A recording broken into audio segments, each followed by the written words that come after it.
자녀를 가슴에 묻는 아버지의 마음. 예, 오늘 말씀 제목은요, 자녀를 가슴에 묻는 아버지의 마음이라는 제목으로 하나님 말씀 증거하도록 하겠습니다. 사진 하나 보여드리겠습니다. 얼마나 간절했으면, 얼마나 그리웠으면 한 고아원에 사는 어린 소녀의 그 애절한 엄마에 대한 그리움이 담겨있는 그런 모습의 사진입니다. 엄마의 사랑은 그 무엇으로도 채울 수가 없습니다. 그것이 부모의 사랑이지요. 고아원에 사는 소녀가 얼마나 엄마가 보고 싶었으면 이렇게 그림을 그려놓고 그 품 안에 들어가 있는 그런 사진이 하나 찍혔습니다. 어떤 부모가 실수로 자녀를 잃어버렸습니다. 언니에게 동생을 맡기고 잠시 시장에 장을 보러 갔다 왔는데 언니가 울고 있는 것입니다. 동생을 잃어버린 것입니다. 그리고 온 동네를 샅샅이 뒤지고 또 지역에 있는 온 고아원과 경찰서를 다 뒤졌지만 결국 그 아이를 찾을 수 없었습니다. 그리고 사망신고도 하지 않은 채 25년을 보내왔습니다. 그리고 주위 사람들은 왜 사망신고를 하지 않느냐라고 했을 때 자신의 실수로 잃어버린 자녀를 도저히 죽은 시체도 몸도 발견하지 못했는데 사망신고를 낸다는 것은 너무나 고통스러운 일입니다 라고 거절을 하고 결국 25년이 흘러갔습니다. 그런데 이 둘째 딸은 미국에 입양되어서 한 소설 작가로 유명세를 떨치기 시작했고 그리고 그 부모를 찾아 딸이 한국으로 오는 그런 실화가 있습니다. 부모는 자식을 잃어버리면 그 가슴에 묻는다 그런 말이 있죠. 그런 것처럼 자녀를 잃어버리는 것만큼 더 큰 상처는 이 땅 가운데 없다라고 할 수 있습니다. 오늘 성경 본문에 보면 한 아비가 있습니다. 야곱이라는 한 아비가 바로 이러한 상처로 평생을 지냅니다. 제일 사랑하는 요셉을 자신의 실수로 말미암아 잃어버렸다. 짐승에게 뜯겨졌다. 죽었다라고 이야기를 합니다. 그리고 그가 그 고통을 어떻게 표현하고 있느냐면 34절과 35절을 다시 한번 읽겠습니다. 37장 34절 35절 시작. 자기 옷을 찢고 굵은 배로 허리를 묶고 오래도록 그의 아들을 위하여 애통하니 그의 모든 자녀가 위로하되 그가 그 위로를 받지 아니하여 이르되 내가 슬퍼하며 수올라 내려가 아들에게로 가리라 하고 그의 아버지가 그를 위하여 울었더라. 다른 모든 자녀들이 부모를 위로했지만 아버지를 위로했지만 그 위로를 받아들일 수가 없었습니다. 오히려 수올 지옥으로 내려가는 것 같다라고 표현하는 모습을 우리는 읽으면서 그 아버지의 마음이 어떠한지 어느 정도 느낄 수 있습니다. 그러나 막상 잃어버리지 않고서는 결코 체험할 수 없는 그런 모습이기도 합니다. 저도 이 사진을 보면서 아이가 4명이나 있지만 참 저런 아이를 만약에 고아원에서 본다면 내 형편이 된다면 진짜 5째를 입양을 해야겠다라는 생각이 들 정도로 가슴이 아팠습니다. 같이 공감한다는 것은 쉽지 않습니다만은 그러나 이런 마음들이 하나님께서 우리에게 주시는 애틋한 마음이라는 생각이 듭니다. 우리가 잘 알고 있는 시네라 씨가 한 말이 있지 않습니까? 입양을 2딸이나 했는데 가슴 아리로 낳은 딸들입니다 라고 했던 유명한 말들이 생각납니다. 그것이 바로 진정한 부모의 마음이 아닌가 그런 생각을 해봅니다. 그렇게 아버지는 자식을 잃어버리고 웁니다. 그런데 잃어버린 그 아들은 팔려가고 그리고 종으로 끌려가서 노예로 살고 또 급기야 강간죄로 누명을 급탈죄로 씌워져서 감옥까지 가고 수많은 고통을 받게 되지만 결국 그 온 가족을 구원하는데 쓰임받는 한 아들이 되어버립니다. 이 사실은 우리에게 하나님께서 가르쳐 주시고자 하는 제일 큰 메시지가 있습니다. 그것은 뭐냐? 앞으로 올 지금 야곱이 있는 이 시대에서는 모르는 분이지요. 예수 그리스도. 독생자 예수님이 이 땅에 오셔서 하나님의 백성인 하나님의 자녀들인 우리를 그 예수 그리스도로 말미암아 우리를 구원하신다라는 그 계획을 요셉을 통해서 보여주십니다. 그 중에 한 가지가 뭐냐? 우리가 본문에서 찾을 수 있는 것이 두 가지인데, 첫 번째 그를 파는 겁니다. 유다는 은 30에 예수님을 팔았습니다. 그러나 요셉은 은 20에 팔렸다는 사실입니다.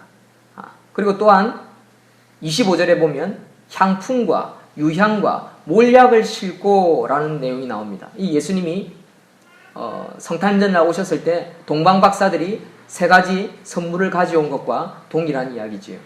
이런 부분들을 찾으면서 우리가 깨달을 수 있는 것이 뭐냐? 요셉은 오실 메시아 예수님에 대한 예표하는 사람이다라는 것이죠. 또 그가 구덩이에 내려갑니다. 그러니까 구덩이에 떨어졌지만 그가 살아나지요. 그것은 바로 예수님이 지옥까지 내려가시지만 다시 부활하시는 내용과 동일하다라고 볼 수 있습니다. 그래서 결국 우리는 성경 오늘 본문을 통해서 요셉의 모습을 보면서 우리는 누구를 기억해야 되느냐? 예수 그리스도를 기억해야 합니다. 그래야 복음의 진수, 진리를 파악할 수 있고 그것으로 말미암아 우리가 왜 사는지, 어떻게 살아야 되는지 가치 있는 인생을 다시 한번 발견할 수 있다라는 것입니다.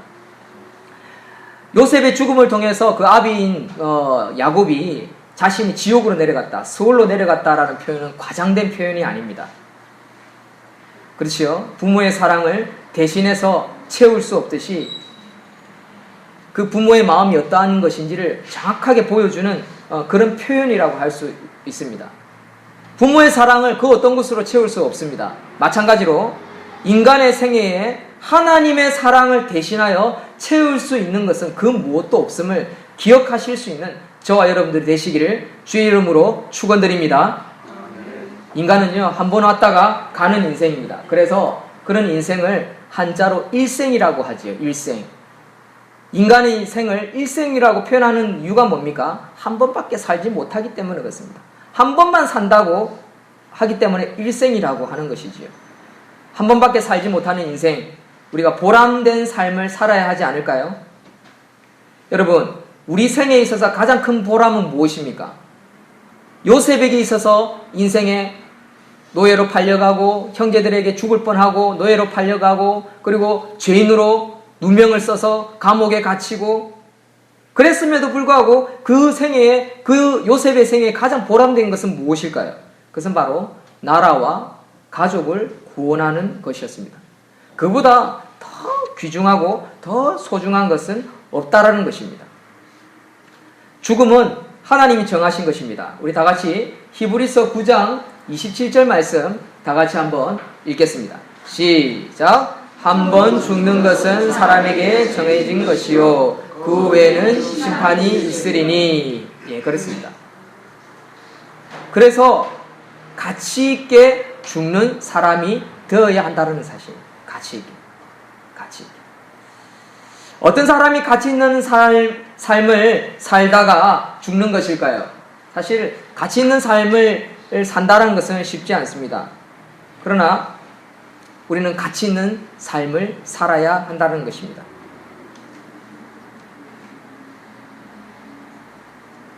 설교 본문을 좀 진행하기 전에 우리 모든 사람들이 다 은혜를 받아야 하기 때문에 제가 잠시 중간에 가지치기를 조금 하나 하겠습니다. 차를 두고 오고 있겠네, 주차. 그렇지? 정훈아. 그렇지. 어서 와라. 잘 왔다. 네, 우리 한 영혼이 교회 온다는 것은 참 기쁜 일입니다. 그리고 저희 교회도 오늘 제가 설교를 하면서 자꾸 마음이 쓰이는 한 가족이 있습니다. 주부에 보시면 기도해 주셨으면 하는 건데 김단호, 임혜숙, 임혜자, 이만수 어르신들이 있습니다. 이 온 가족이 2주째 안 빠지고 잘 나오셨는데 지금 어찌된 일인지 아직 안 올라오셔서 제가 마음이 자꾸 쓰입니다. 아마 쓰이는 이유도 아마 영혼에 대한 구원, 갈망이기 때문이겠죠. 이분들은 완전 초신자들입니다. 신앙생활을 해본 적이 없고 불도 생활을 오래 하신 분들입니다. 근데 셋째 딸에 의해서 전도되어지신 분입니다. 셋째 따님이 그 지금 여의도 순복음교회 목사이십니다. 임 목사님이라고 전도 목사인데 1년에 3,000명씩 전도하는 그 팀을 맡아서 이끌어 가시는 분이시더라고요. 근데 이제 온 자기 가족들이 복음을 받아들이지 않고 구원을 받지 않아서 늘 애가 쓰이는 가운데 그분이 3주 전에 저희 교회에 오셔서 부모님들을 다 전도를 했습니다. 그래서 우리 교회에서 신앙생활을 하겠다라고 그렇게 결심을 하셨습니다. 그래서 제가 그분들을 보면서 이렇게 섬기는 것이 제의 그리고 우리 교회의 가장 큰 보람이고 가치 있는 삶, 교회가 세워진 목적이 아니겠습니까? 그래서 그러다 보니까 제가 지금 마음이 자꾸만 그쪽으로 좀 쏠립니다. 조금 이해를 해주시고 또 어떻게 보면 우리 오늘 본문의 흐름에 맞는 부분이라는 생각이 드는데 꼭 좀 기도해 주셔서 그 가족이 예수 그리스도를 믿고 구원을 받으며 가치 있는 삶을 살 수 있는 남은 생애가 되게 해달라고 기도해 주셨으면 좋겠습니다. 어쩌면 그 임 목사님은 그 가족을 구원하기 위해서 요셉처럼 그 가족을 온 가족을 구원하기 위해서 그렇게 쓰임 받는 그런 분이라고 할 수 있죠. 그 임 목사님이 저에게 그런 말씀을 하시더라고요. 자기는 시집을 가서 전부 다 기독교 가정이기 때문에 자기는 목사까지 됐대. 그리고 자기 아들도 한신대를 다니고 지금 신학을 하고 있다고 합니다.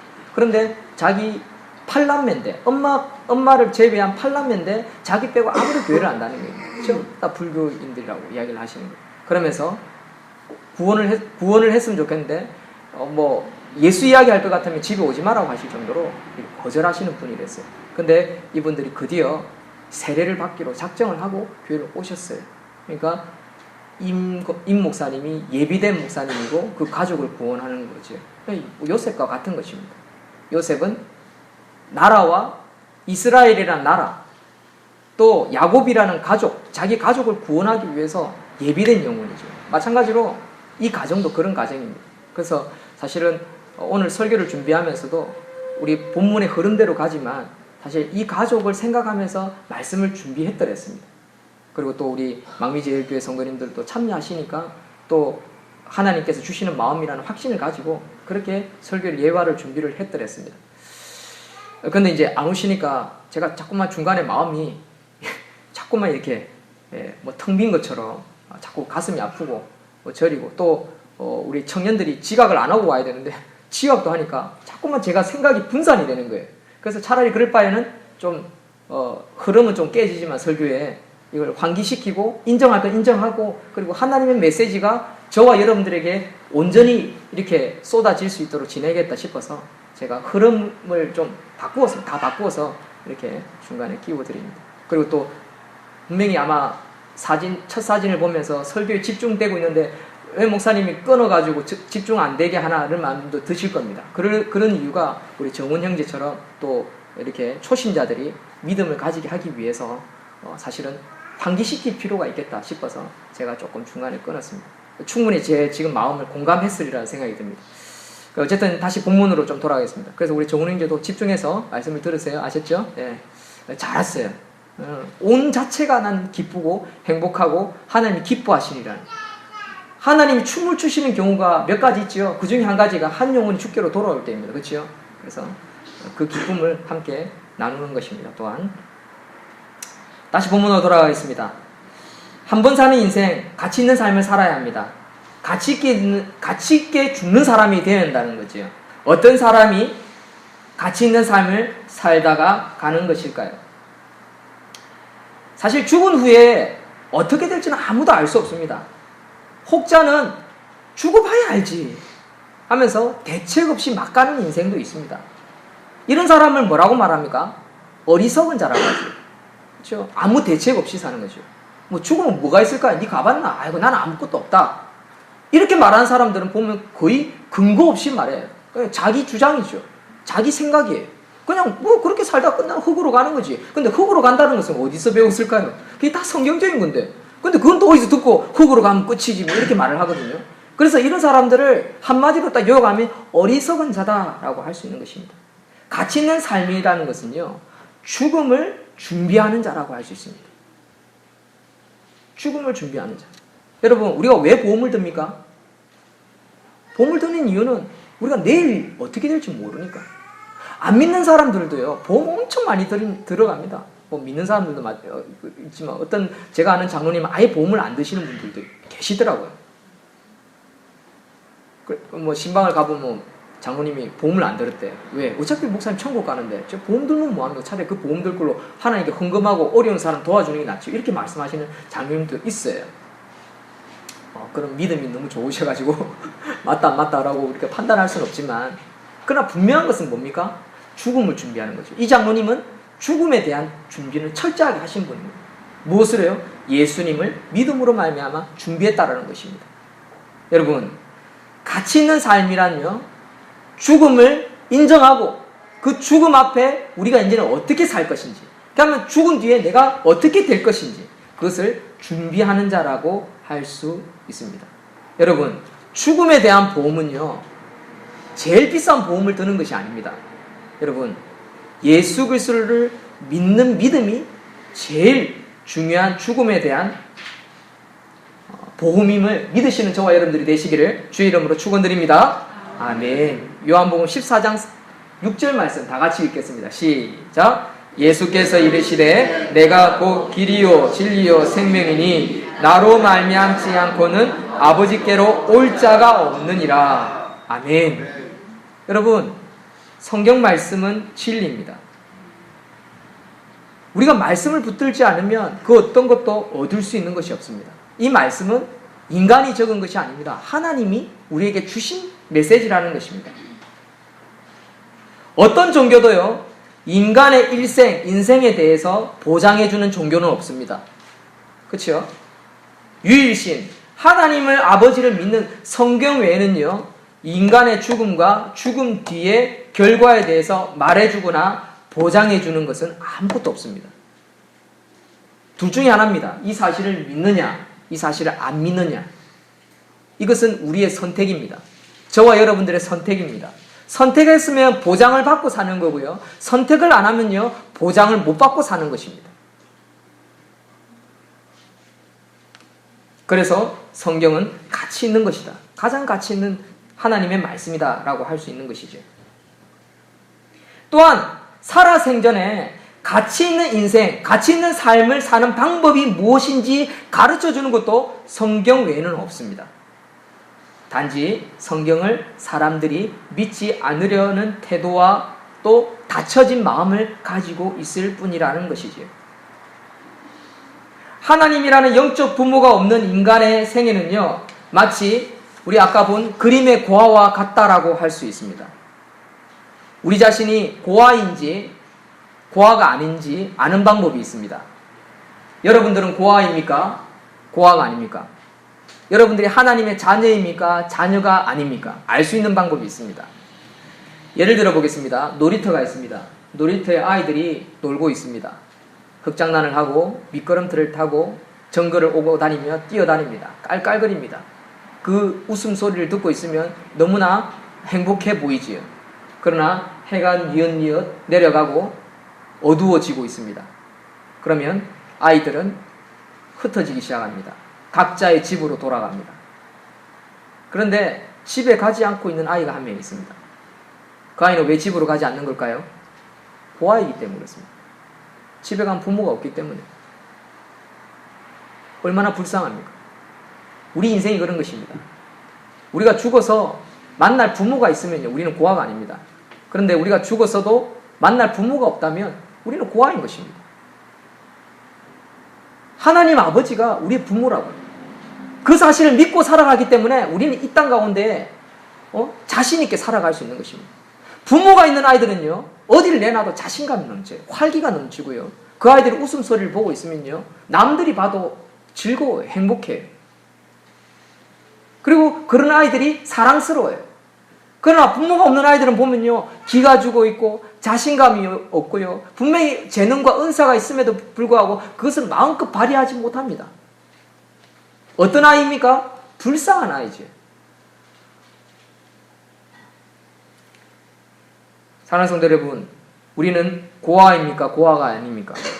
우리는 예수 그리스도로 말미암아 하나님의 자녀가 된 하나님의 자녀, 하나님의 백성이라는 사실을 다시 한번 기억하고 감사할 수 있는 저와 여러분들이 되시기를 주의 이름으로 축원드립니다.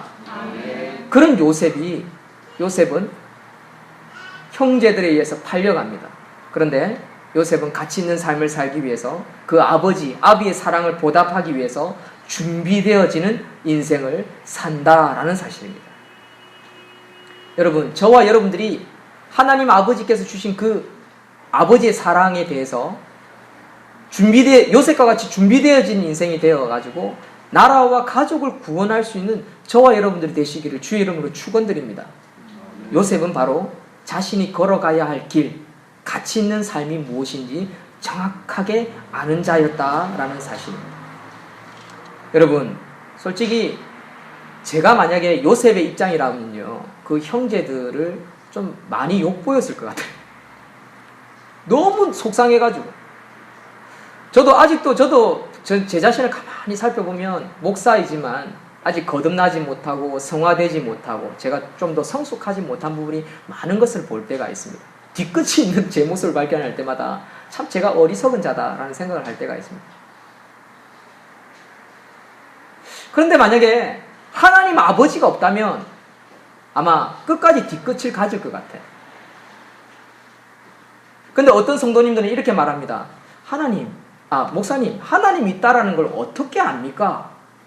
제 부모가 있으면요, 부모가 잔소리도 하고요, 뭐라도 하고요, 뭐 도움도 주고요 하는데요.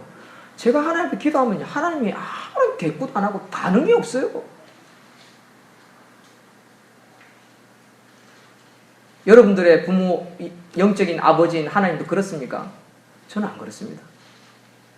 제가 믿는 하나님은요, 저에게 늘 잔소리하세요. 뭐라 하세요? 문 목사, 네가 그래도 되겠냐? 아비로서 그래도 되겠냐? 늘 뭐라 하세요? 언제요? 말씀을 읽을 때마다, 설교를 들을 때마다, 기도할 때마다 하나님이 늘 저에게 잔소리 하신다고요. 그리고 제가 풀이 주고 있고 기가 주고 있으면요, 어떤 모양으로도 용기를 주세요. 힘을 주세요. 이 대표적인 케이스가 우리 망미제일교회 성도님들이 한 달에 한 번씩 오셔서 이렇게 예배 참석해 주는 이 격려 아닙니까? 이게 하나님께서 주시는 격려지 인간의 격려는 아니지 않습니까? 그렇죠? 하나님 아버지가 없으면 어떤 이런 관계가 형성이 되겠습니까? 하나님의 사랑은 분명히 있습니다. 그건 체험하는 자들입니다. 저와 여러분들, 그렇죠? 부모, 하나님 아버지 잔소리를 언제 들을 수 있습니까? 우리가 말씀을 들을 때, 말씀을 읽을 때, 설교를 들을 때, 기도할 때, 찬양할 때 하나님께서 끊임없이 말씀을 통해서 찬양을 통해서 우리에게 잔소리를 하신다고요. 그렇게 사는 게 네 인생이 아니다. 그거 잘못된 거다. 바르게 살아야 된다. 네가 나를 위해서 뭐 하고 있느냐? 하나님 늘 우리에게 물으신다고요. 근데 우리는 그것을 잔소리 듣기 싫다고 닫아버려 놓고 꼭 자기 힘들면 그제서야 와가지고 하나님 없는 것 같아요. 하나님 내 기도 안 들으시는 것 같아요. 하나님 나에게 벌만 내리시는 것 같아요. 이런 생각을 갇혀 있다고요. 요셉은 형제들에게 버림받고 또 가족을 떠나서 노예 생활을 하고 감옥에 갇혔지만 그는 늘 어떻게 하면 내 가족들, 내 나라를 구원할 것인지 거기에 초점을 두고 그 위치에서, 노예의 위치에서, 때는 감옥에 갇혀서 죄수의 위치에서 최선을 다했다는 것입니다. 그리고 애굽의 총리가 되어서도 그는 근면과 성실을 잃어버리지 않았습니다. 그리고 자기의 가족을 늘 기억했습니다. 그리고 늘 기도했습니다. 그랬기 때문에 그가 그 형제들을 봤을 때 그들에게 욕보이기보다는 자기 마지막 동생 베냐민이 살아있는지 죽었는지 거기에 관심을 가지고 있었습니다. 왜? 베냐민만 자기와 같은 배에서 태어난 아버지가 사랑하는 라헬의 후손이었기 때문에. 나머지는 배다른 형제지 않습니까? 그러니까 시기와 질투로 또 베냐민도 자기와 같이 어디 팔렸거나 죽을 수도 있다는 생각을 가졌을 것이라고. 자기는 오직 베냐민이 살아있는지 없는지 거기에 관심이 있었습니다. 그러니까 형제들이 있느냐? 다 묻잖아요. 있습니다. 11번째가 있었는데 11번째는 죽었습니다. 라고 거짓말을 하잖아요. 요셉 바로 앞에서. 그렇죠? 그때 얼마나 짠했겠습니까? 얼마나 베냐민, 막내는 살아있느냐? 살아있습니다. 그러니까 이제 그때부터 안도의 한숨을 쉬잖아요. 그리고 자기의 계획을, 플랜을 짜잖아요. 아버지와 이 형제들, 굶어 죽어가는 이 가족과 형제들과 나라를 어떻게 구원할 것인지. 거기에 초점을 두고 그러면서 하나님께 지혜를 구하잖아요. 어떻게 저들을 품을 것인지. 그것은요, 평소 때 그가 기도하지 않고 하나님의 말씀을 듣지 않고선요, 그가 거듭나지 않고선요, 절대로 그렇게 될 수 없는 것입니다. 오히려 어떤 혈기로 말미암아 복수심에 불타오르는 거죠. 그렇죠? 그게 인간의 모습이라는, 죄인된 인간의 모습이라는 거죠. 근데 분명한 것은 기도하고 말씀 가운데 나아가는 자는 거듭나서 그들을 품고 사랑하고 저들을 어떻게 구원할 것인지 거기에 초점을 가지게 된다는 사실입니다. 사랑하는 성도 여러분, 우리가 걸어가야 할 길은 무엇입니까? 우리가 걸어가야 할 길은 우리의 가족과 우리의 나라와 우리의 형제들을 구원하는 일입니다. 우리가 북한 동족을 위해서 기도해야 되는 이유가 무엇일까요? 저들이 가난해서 굶어 죽어가기 때문에 맞습니다. 그러나 더 중요한 것이 있습니다. 그들에게 예수 그리스도의 복음을 전할 필요가 있는 것입니다. 그것이 제일 중요한 사명입니다. 그래서 우리는 북한 동포들을 위해서 기도하고 통일되기를 위해서 기도하는 것입니다. 우리가 걸어가야 할 길은 무엇입니까? 예수 그리스도의 복음을 전하는 것입니다.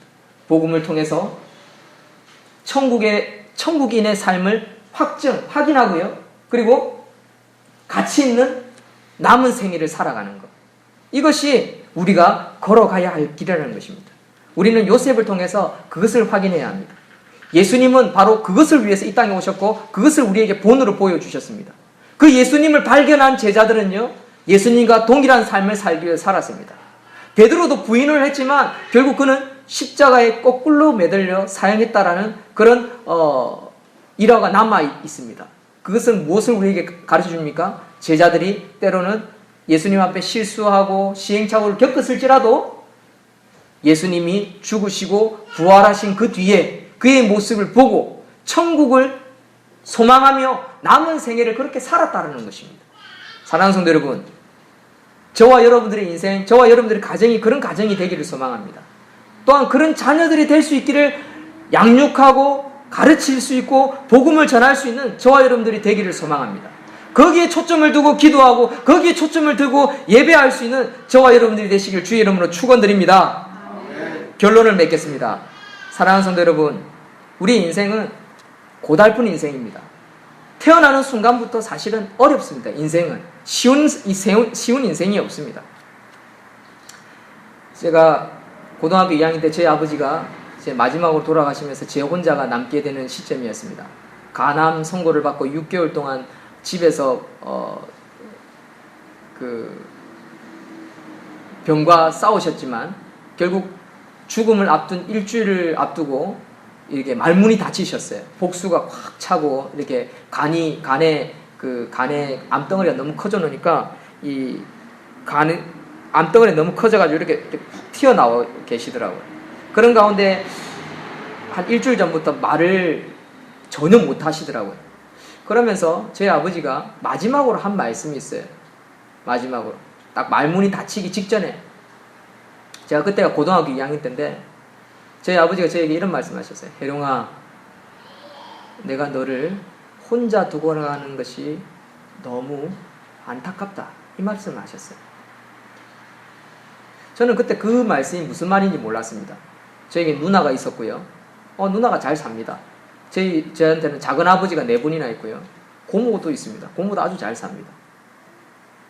근데 그 말씀이 장례식이 끝나고 나서 하셨습니다. 정말 날 사랑하고 날 위해 희생적인 사람은요, 아버지, 엄마, 아빠 외에는 없다라는 걸 제가 그때 알았습니다. 형제들은 자기 살 길 바쁘고요. 또 시집장가 간 사람들은요, 다 자기 삶 살기 바쁘시더라고요. 그러니까 다 님이랑 내모랑 하시는 거예요. 그때서야 제가 혼자라는 걸 알았어요.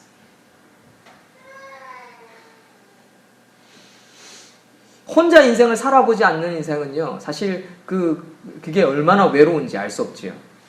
요셉은 바로 형제들에 의해서 버림받고 그가 총리가 되기까지 혼자 삽니다. 그렇죠? 그런 가운데 그는